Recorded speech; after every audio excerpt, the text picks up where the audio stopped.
चुनाव निर्विरोध होता था, लेकिन इस बार अपोजिशन भी उम्मीदवार खड़ा कर रहा है, इसको लेकर के आप क्या कहते हैं? अच्छी बात है, अगर उनकी बात को सुना नहीं जा रहा है तो उनको अपने, ये लोकतंत्र में उनका राइट है तो वो उसका प्रयोग कर रहे हैं। और ये अच्छा है कि स्पीकर जो है सभी की सुने, एक सहमति बनना चाहिए, विपक्ष को भी मौका मिलना चाहिए, नए लोगों को मौका मिलना चाहिए। अगर मौका नहीं मिलेगा तो अपने क्षेत्रों के लिए बोलेंगे कैसे, और अगर क्षेत्रों के लिए नहीं बोलेंगे तो जनता को जाकर जवाब क्या देंगे। तो हम जिन लोगों ने हमें चुन के भेजा है, हमारी जिम्मेदारी है कि उनके लिए बोलें। जब तक बोलेंगे तो चर्चा कैसे होगी, चर्चा नहीं होगी तो फिर काम कैसे होगा। तो ये जरूरी है और मैं सहमत हूँ इस बात से कि होना चाहिए। सरकार की तरफ से कहा जाता है जो डिप्टी स्पीकर था वो 5 साल से पिछले में नहीं था, हम कांग्रेस मांग कर रही थी, लेकिन वो हमने कहा बाद में, इसलिए उनका एरोगेंसी दिखाता है। देखिए, सरकार तो कहती रहती है। कल प्राइम मिनिस्टर बोल रहे थे कि भाई इमरजेंसी इमरजेंसी, तो सवाल ये है, इमरजेंसी तो इस देश में जो कमज़ोर वर्ग के लोग हैं, दलित, पिछड़े, आदिवासी, मुसलमान, सिख, जैन और महिलाओं पे बहुत लंबे समय लगी, हज़ारों साल से। उसी इमरजेंसी को ख़त्म करने के तो हम जैसे लोग यहाँ हैं कि वो इमरजेंसी खत्म हो और सबको बराबर का सम्मान मिल सके, जो कि नहीं मिल रहा अभी देश में। आज इमरजेंसी हो रही है, इसको लेकर क्या? मैं कह रहा हूँ अभी जो इमरजेंसी हज़ारों साल से लग रही थी वो भी ख़त्म नहीं हुई है। कहाँ आज गाँव में सुविधाएं पहुँची हैं, कहाँ महिलाओं को सम्मान का जीवन मिल रहा है, कहाँ जातीय धर्म के नाम पर जो जुल्म औरतें बंद हो गए, कहाँ मॉब लिंचिंग बंद हो गई है, कहाँ जो है वंचित वर्ग के लोग अपने पैरों पर खड़े हुए, कुछ भी तो नहीं हुआ है। तो अभी तो बहुत कुछ होना है।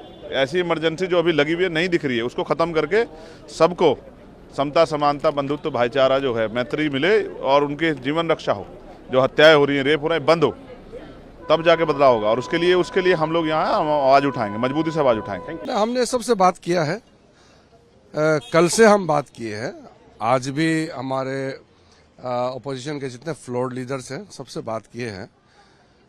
स्पीकर का पद को लेकर के आज तक चुनाव नहीं हुआ और स्पीकर किसी एक पार्टी का नहीं होता है। स्पीकर पूरा सदन का संचालन करने के लिए एक सर्वसम्मति से बनाया जाता है। कांग्रेस पार्टी ने अगर स्पीकर पद को चुनौती देने के लिए नामांकन पत्र बढ़ाया है तो ये अफसोस की बात है, क्योंकि आज तक स्पीकर पद को लेकर के चुनाव नहीं हुआ है। और जब बात किया, कांग्रेस के नेता आए थे और माननीय राजनाथ सिंह जी, माननीय गृह मंत्री अमित शाह जी और एनडीए के सारे लीडर्स, हम लोग सब थे वहाँ। कांग्रेस के नेता ने आकर के कंडीशन लगाया कि आप डिप्टी स्पीकर पोस्ट देने से तब हम स्पीकर को समर्थन करेंगे। तो ये जो आदान प्रदान करके ये पद ये पार्टी ले लो, वो पद ये पार्टी, ऐसा स्पीकर और डिप्टी स्पीकर को नहीं कर सकते। और स्पीकर का चुनाव अलग प्रक्रिया है, डिप्टी स्पीकर का बाद में अलग से होते हैं, तो उसको जोड़ना भी ठीक नहीं है।